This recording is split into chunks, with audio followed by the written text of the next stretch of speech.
Stephanie here with Pure Canine Training. Welcome back to Roxy Talks with the Rox, who's got an award for best bark. Actually, she didn't win first, sadly, but she won second.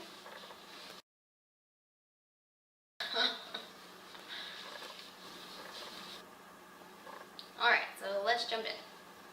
I have a question slash topic here. How about possession towards dog toys at the dog park? My dog, if he has or is near a toy, he gets really aggressive. He is fine towards all humans, but not towards other dogs. I want to get another dog, but not if he is going to constantly fight over toys. Okay. I am not an advocate of dog parks, and I'll tell you why. In theory, it is a nice idea. You gather your dogs for socialization and you take them to a nice neutral spot. However, that's ideal. That's not how it turns out. You end up having dogs that revisit and keep going back, and they get play buddies and all that, but you have dogs that go back on a weekly or daily basis, and when you have dogs that keep visiting the same spot, they mark. Females too, they mark. And what happens when they start marking and claiming their territory, it's no longer neutral ground. They're all claiming the same territory. So dog parks are not neutral ground. As much as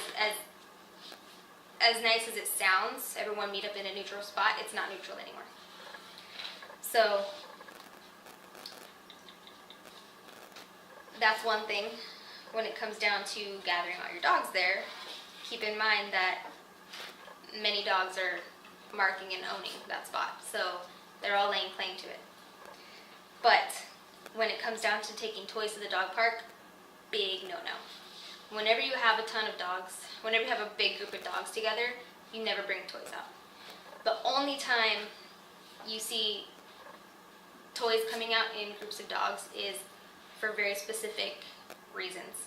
You're training a specific behavior or something like that, and the dogs are conditioned to ignore it, or whatever.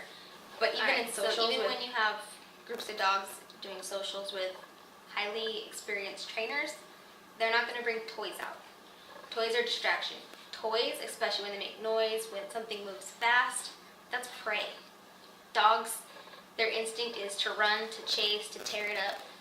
It's prey. And when you have a pack of dogs, and they're all not of the same pack either, so there is no pecking order figured out. There is no alpha among them. When you have prey moving, they're all going to go after it, but who gets it? Well, I get it. No, I get it. Yeah, there's going to be a fight. All the leaders, or should be leaders, are standing around talking, or not really understanding what's going on, and those are the people.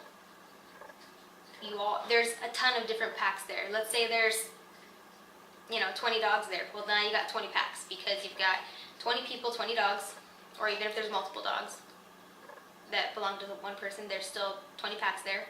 So the pecking order hasn't been figured out between all these dogs, because they're not all of one pack. You guys are your dog's pack, and you guys are your dog's leaders. So it should be that within your pack, you are the leader, but your dog isn't going to submit to another dog for the most part if it doesn't know that dog. Some dogs are super submissive and they will. But if you have a dog that's super drivey, and there's a ton of dogs that are super drivey, they're all going to go after it. And then who gets it? There is no leader among them. So then they're going to fight it out. Who gets it? So no toys at the dog park. That is a huge no-no. When it comes down to multi-dog households, anytime you have toys, you have treats, you have food, that stuff all goes away, and it only comes out when you bring it out for specific purposes. If you want to play, it comes out for playtime, but those things don't just sit out. You don't free feed, you don't have toys laying out, you don't have bones laying out. Those things only come out for specific times, specific purposes. If you're going to play with a toy, at one point, you bring it out, you play for, whatever you're going to play, 10 minutes, you put it up. Toy isn't sitting out for a dog to pick up and then another dog to go after. It comes from you.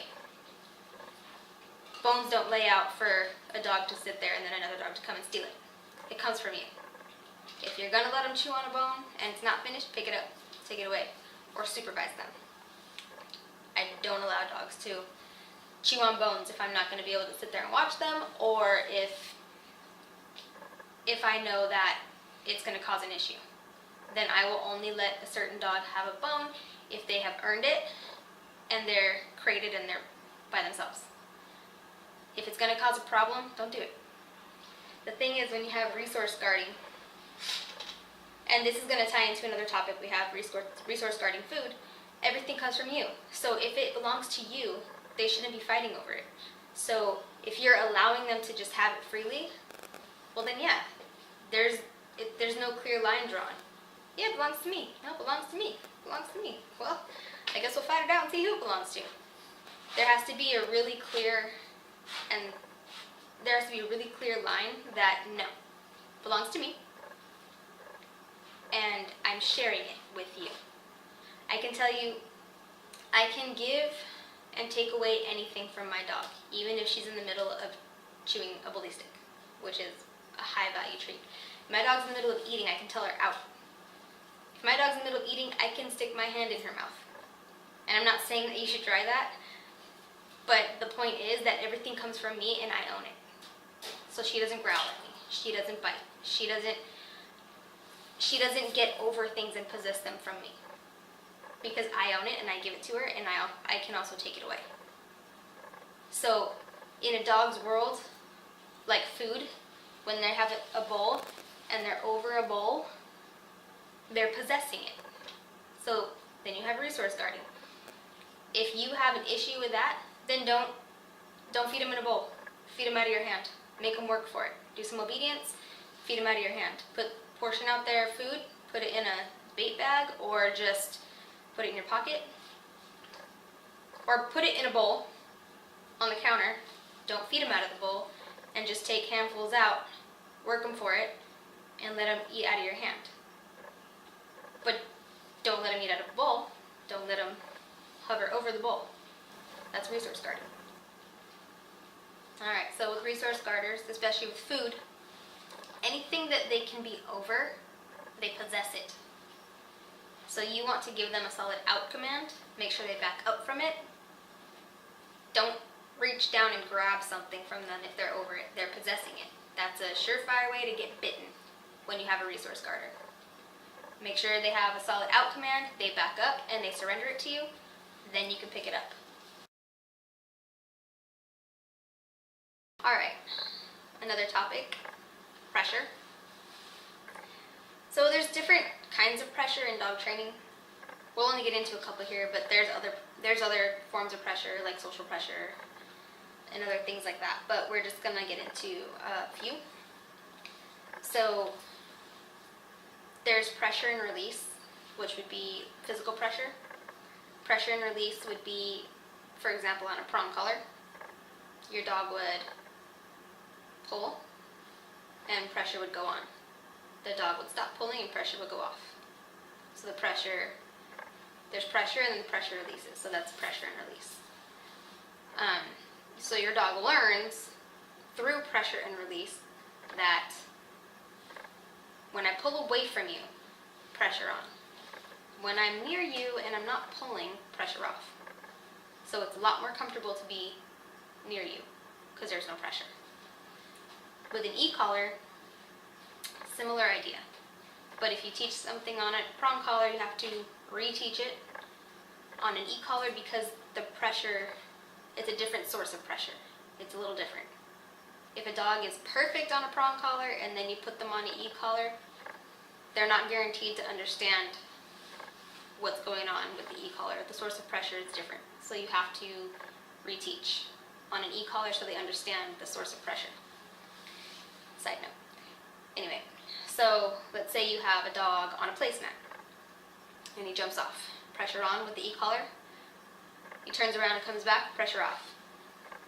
So now he's on the placemat and there is no pressure.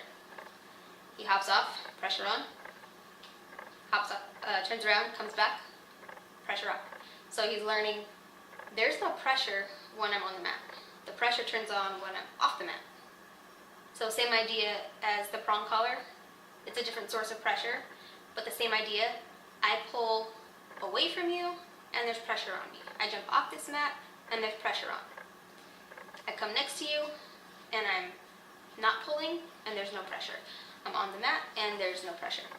So they're learning through pressure and release of where they should be, what they want to do. So they learn how to turn the pressure on and how to turn the pressure off. Then you have spatial pressure, which is using your body or body language to move a dog out of a certain space or have them surrender something to you. For example, something that's common would be if you have a dog that's trying to rush a door, trying to rush out of a threshold, and you move them back with your body pressure. That's spatial pressure. Also, if you have a dog that's on a couch or something and you're trying to get them off, you can get them off with spatial pressure without touching them. Or if you have a dog that's guarding something, you could use spatial pressure to move them back away from a toy or something. Be careful with spatial pressure when you have a dog that's really intense. Sometimes you can put too much pressure on a dog, so you have to be careful and know your dog, know the dog that you're working with. Sometimes you can put spatial pressure on a dog and the dog is just, it's too much.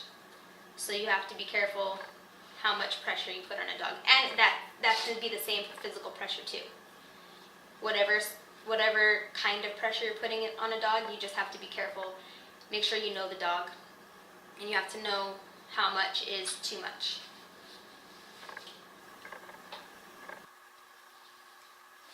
Hey guys, just a quick little side note / announcement.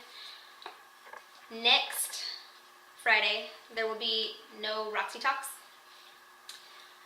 Next week, I'm going to be at the IACP conference. And for those of you who don't know about IACP, it's short for International Association of Canine Professionals. So I'm going to be spending some time with some friends, some colleagues, some mentors, and some amazing people, learning some awesome fun stuff.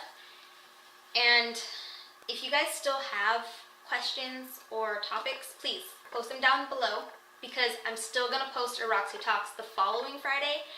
And if I get your questions or your topics in by the end of this next week, which would be Saturday, I'm going to see if I can get any amazing guests on our show, on our Roxy Talks, to answer your questions or address your topics. So that should be fun. Alright, so you guys have an awesome week, and I will see you in 2 weeks. Alright.